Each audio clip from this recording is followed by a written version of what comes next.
Time for us to start talking about farming the ultimate bunny form. Took me a long time to get this done, but I do have some tips and information that I think can be helpful. We'll go from easiest to get to hardest. Most of the time on this video is going to be spent discussing getting the code, because I think having a few tips, something that's going to help you guys out, is what's going to be most useful. Starting out then, we have the Catalst. This is majorly easy to get. Obviously, this is going to be over at the Orus defense line. We'll go ahead and we'll quickly run one of these just so you guys can see how you should be doing most of these, because a lot of people are going to prefer you to take a stealth approach. It should go without saying at this point that bringing along a Sharon is going to be a huge advantage, and I do highly recommend having a First Descendant, so Lepic or Blair will be extremely useful to you, as well as Freyna when it comes to farming up the code. When it comes to farming outposts then, we should be always aiming to get the most rewards. So we can see here we have this top set of rewards which you'll always get, but then we have the additional rewards for a successful infiltration, which is if you do this in stealth mode. That's just basically going to get you better amorphous drops, as well as more chances at the stabilizer, which is going to help you with some of the rarer drops from the amorphous. In particular, this is going to be extremely important for the code, so now is a good time to be practicing it. Either way, go invisible with your Sharon if you have it, get as much duration on there as you can, and then add in some survivability after that if you have space.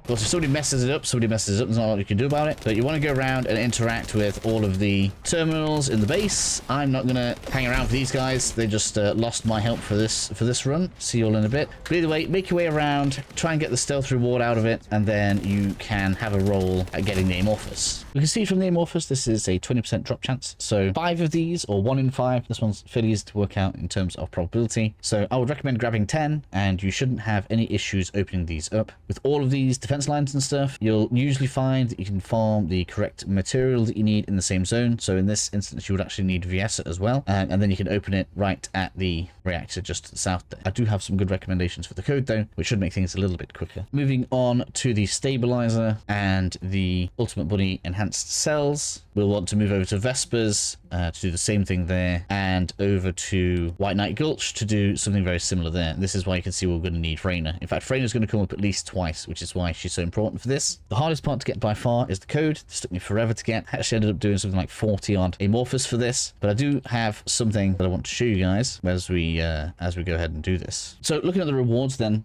this is obviously going to be for the Shape Stabilizer 4, and this has a 6% drop chance, which works out about 1 in 17. So my recommendation is to farm up at least 34 of them. As you can see, I went kind of crazy, went overkill. And what you're going to find is, as you do that, you're going to build up the Shape Stabilizer Form 4. Now, what it worked out was, and I didn't realize this because the game tells you that there's a limit on these of 6. That cap is how many of the same one that you can hold. So I can hold 6 4s, I can hold 6 8s, and then all of the different variants. I think there's 8 in total. So just make sure you cap that out, make sure you've got all 6, and then once you've done that, then it's actually a good time to go ahead and run for the code. Don't worry though, if you're like me, you like to do everything in bulk, which is what I did. If you go over the 6, the cool thing is that you're actually going to end up with them in your lost and found. So you can farm all of those out in one go, and then you can have extra stabilizers waiting for you in the mail, which I think is just a nice little tip. It's something that I was pleasantly surprised by, because obviously those stopped dropping for me after a while, and that was kind of how I worked out we could only hold 6, and that's what the cap meant. And then it was a nice surprise to know that I had those in the mail as well. Additionally, when it comes to farming up the materials for this particular reactor, this void fragment is